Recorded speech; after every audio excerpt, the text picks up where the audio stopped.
গ্রামে এক প্রান্তে একটি ছোট ঝিনে করে ঘর। উঠোনে কিছু শিউলি ফুল ঝরে আছে। আয়েশা নুয়ে পড়া সরিয়ে নিয়ে উঠোন পরিষ্কার করছেন। আবির তার ক্যামেরা ও নোটবুক নিয়ে কাছে আসছে। দাদিমা, আমি গ্রামের পুরনো ইতিহাস আর মানুষের জীবন নিয়ে গবেষণা করছি। আপনার সাথে কি কিছুক্ষণ কথা বলা যাবে?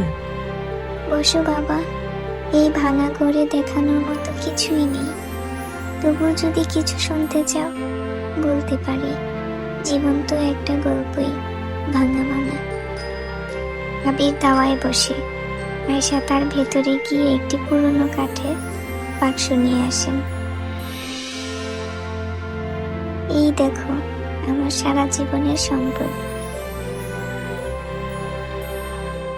আয়েশা বাক্সটি খুলেন। ভেতরে কিছু শুকনো ফুল, হলুদ হয়ে যাওয়া একটি চিঠি আর একটি সাদা কালো ছবি।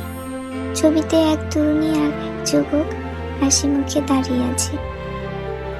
এটা কি আপনার তরুণ বেলার ছবি দাদিমা? হ্যাঁ বাবা, এই হলো আমি আর আমার স্বামী রহমান। বিয়ের প্রথম দিন তোলা হয়েছিল।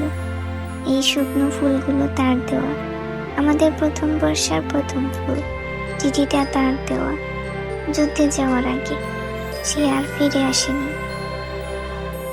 আয়েশার চোখ ভিজে আসে। আবির চুপ করে শুনে।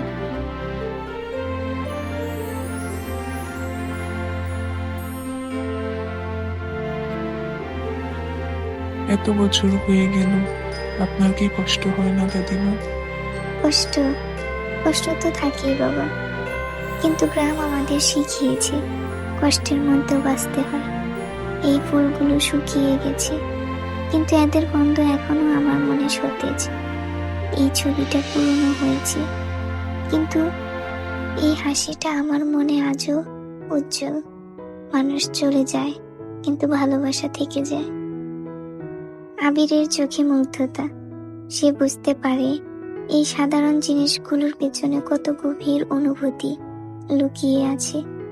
ছবির তরুণী আয়েশার মুখে হাসি বর্তমানে আয়েশার মুখে ফুটে ওঠে।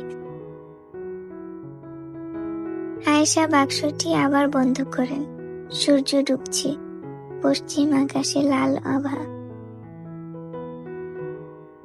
লিখো বাবা, মনে রেখো, ভালোবাসা কখনো মরে না, শুধু তার রূপ বদলায়। একটা শুকনো ফুলও জীবনের সবচেয়ে সুন্দর গল্প বলতে পারে। আবির করে ঘর থেকে বেরিয়ে যাওয়ার সময় সে পেছন ফিরে তাকায়। আবিরের মনে হয় এই জীর্ণ করে ঘরটি ভালোবাসার আলোয় ঝলমল করছে।